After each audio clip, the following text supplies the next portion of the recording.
Hey, what's going on, people? Once again, it is time for another UFC preview. It is UFC 169. It's actually Saturday, the 2nd or the 1st? No, the 1st of February.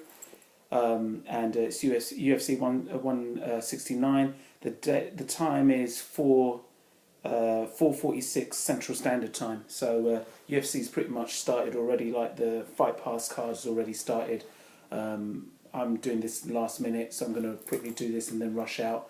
A little bit about where I'm watching it. I was actually supposed to be watching it at a friend's place. There's a work colleague of mine, but it turns out that the drive is, well, I work so far away anyway, and the drive is a good 40, 50 miles or so. So, doing that round trip, I don't really drink, I don't drink alcohol, but, just doing that late night and so on and so forth, it was a little bit too much. So I'm going to have to give it a miss and go to my local sports bar and hopefully get a nice little seat and watch all the fights in peace.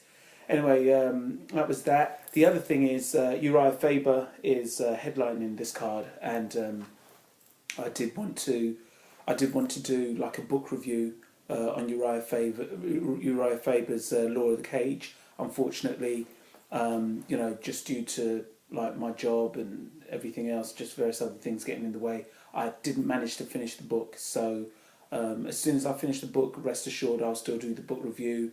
It would have been great to do it before the fight, but it is what it is. So just letting you guys know that. Right, let's get on to the cards. There are a couple of decent prelim fights and UFC Fight Pass fights. There's a guy that I definitely want to see, Clint Hester. I want to see how he fares. I remember him, he was from The Ultimate Fighter. And then there's a couple of other people. But the fights that I'm going to pick on will be Jamie Varner versus Abel Trulio. I'm actually going with Abel Trulio. I mean, Jamie Varner's amazing. He is, very, very, intimidating fighter. I think he really doesn't. He gets in his opponent's faces, and if he smells blood, he'll keep swinging until the ref pulls him off. But I just, I looked at Abel Trulio at the weigh-ins. He looked like he was in really good shape, and I don't know why I'm going against Varner, because I don't know as much about Abel, but I'm just going to choose Abel and see what happens. Then on to the main three fights of the night. First things first is Frank Mir versus Alistair Overeem. Now, it's funny actually, I just realised this when I put this stuff on. I'm not a fashion guru, as you guys could probably guess. But this t-shirt is Frank Mir's old gym, Striking Unlimited, out in Las Vegas. And then this jacket that I'm wearing is actually a Japanese fight jacket that Alistair Overeem was promoting a few years ago. So I'm basically wearing both of their attires. I've got to say, people are saying that this is sort of like a must-win fight for both fighters. I think it's more of a must-win fight for Frank Mir than it is for Alistair Overeem. Frank Mir has not looked too good in his last few outings.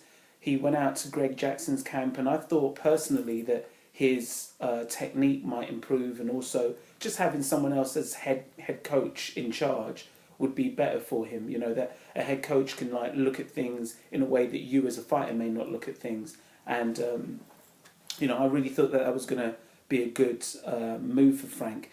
But according to the UFC Countdown show and according to everything I was trying to read online, he seems to be back in Las Vegas. In Las Vegas, only God knows who he's training with. I recognise a British Muay Thai guy who used to train down at Greg Jackson's, and I do recognise him as one of the guys that was holding the mitts in the UFC Countdown show. His name escapes me right now. But to be honest with you, if he's back to his old ways, training just him, his dad and his family around and whatnot, there's a good chance that he's not picked up anything against Alistair Overeem, who has also left the Black Zillion camp and gone back to his Muay Thai roots and his Holland roots. And I think that Alistair Overeem has had more success even with the Black Zillions, And now that he's going back to his roots and he's lost a bunch of bulk and he's like, back to good fighting lean shape. I really think that he's going to be just as deadly, and all the fights start on the ground. All the fights start on the feet anyway. Alistair Overeem's bound to do the business. So, unfortunately, Frank Mir, one of my favourite fighters from yesteryear, love him. Two-time. I think he's a two-time heavyweight champ. He's a great guy. Amazing Brazilian jiu-jitsu. I've seen him fight live, but this time around, I've got to say, Alistair Overeem's going to do the business against him. Right, moving on to the second, the sort of like co-main event. It's Jose Aldo v Ricardo Lames. Now, anyone who knows me knows that via my boy Christian and via Cain Velasquez, whenever Cain Velasquez is fighting, he, as far as I'm concerned, I'm a full-blown Mexican when that guy's fighting. He is absolutely amazing. His intensity is unparalleled, and for him to be doing that as a heavyweight, it's amazing. Now, Ricardo Lames is fighting the 145-pound champion. Ricardo's decent. They're making a lot of noise about him, that he's not on Twitter, yelling and shouting and, giving it the whole Chael Sonnen thing to get title fights. But I looked at his record and I was a little bit shocked that people were like singing this guy's praises. I'm sure the last 2 fights out, yeah, he won. But if I'm not mistaken, his last 3 fights, I think the third, the fight that took place three fights ago, he lost. And then he won a fight in 2012, won one fight in 2013, and the beginning of 2013 at that, January 2013. And here we are, January 2014, and everyone's going, good Lord, this is the guy, he's knocking on the door, he's the one that's going to... No, let's not kid ourselves. Jose Aldo, he's been out for a bit, but that's due to an injury. Jose Aldo, sometimes his gas tank is a little bit, questionable, but in terms of skill set, he's highly deadly. And, if I was Ricardo Lames, I would really want to come into this fight, off a certain degree of momentum. I wouldn't want to come into this fight after a year of training, a year of inactivity. Anyway, I'm going with Jose Aldo. How it's going to end, I have no idea, but I think Jose Aldo is bound to do his thing. If I was going to advise Ricardo Lames, and also the same goes for Uriah Faber because he's fighting Henan Barao, I would say, they might want to look at how Chris Weidman was checking leg kicks against Anderson Silva. Jose Aldo and Henan Barao, both of them come out of the same camp in Brazil, and they both, a lot of their attack, Jose more so than anything than Henan, his attack is primarily the leg kicks, and that sets up what he's going to do with his hands. Sometimes the hands set up the leg kicks, but primarily it's like all about those low leg kicks, killing one of the legs, which takes away your opponent's ability to maneuver, to power off with shots, because the power comes from the legs, not from your arms. And I think that if you're able to check those leg kicks, you may not break anyone's leg like Chris Weidman did against Anderson Silva, but it might give Jose Aldo like a little bit more to think about if those leg kicks are getting checked. So Ricardo Lames, if he can, my advice to him would be try and check some of those leg kicks, mate. Don't get caught slipping. Henan Barao and Uriah Faber, that's the main fight card. Henan Barao was supposed to fight Dominic Cruz, but unfortunately, Dominic Cruz, who's been struggling with injuries for the past 2 years, suddenly got yet another injury, so he can't make it. So Uriah Faber, Dominic Cruz's arch nemesis, actually steps in with 3 weeks' notice to fight Henan Barao. Now, Henan Barao is amazing. He's almost like a clone of Jose Aldo in my eye. Absolutely amazing fighter. And in fact, what I love about Henan Barao and Uriah Faber is that they're both what I call reactor fighters. As in, they know techniques, they know how to, how to throw hands, how to kick, how to wrestle, how to practice Brazilian Jiu-Jitsu. However, their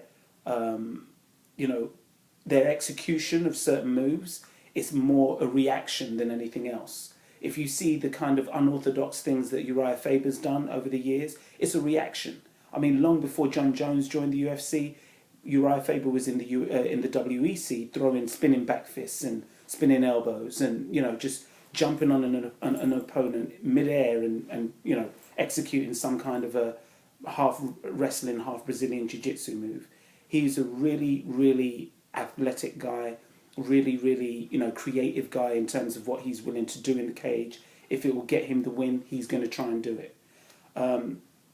I think that down at 135, I think he had a height disadvantage and a reach disadvantage when he was fighting at 145. But now that Uriah is down at 135, also he had the most amazing tear of 2013, 4-fight winning streak, and then he's got Dwayne Van Ludwig in his corner at the moment, who is a former Muay Thai world champion, kickboxing champion. I think that this might be his time. Now, a certain part of my brain is saying, that Uriah Faber does spread himself thin. He's got various other companies. He's got t-shirt companies, a gym, a management company, and so on and so on and so forth. And so he might be spreading himself a little bit thin. But I really do think that sometimes things just align themselves for some reason. And, for some reason that I can't put logic into it, I think it's just going to be a passion thing. I think that Uriah Faber is about to shine in the UFC. He's never had the opportunity to hold a UFC strap around his waist. He ruled the WEC for many years, but unfortunately for him, as soon as it came time for him to join the UFC and start wearing the UFC strap, he ran into Mike Brown and Jose Aldo, and the rest is pretty much history. But I'm going for Uriah Faber tonight. Renan Barão, nothing against him. I think he's an amazing fighter. I mean, it's not logical for me to go against the guy. The guy's like undefeated in 8 years or something. He knows what he's doing in there. He's comfortable at his weight. He's taller than Uriah Faber. So, yeah, again, Uriah's going to have to deal with a reach disadvantage and things like that. But, I don't know why. I'm just going to go for Uriah. Anyway, it is... it's almost 5 o'clock. It's like 2 minutes to 5.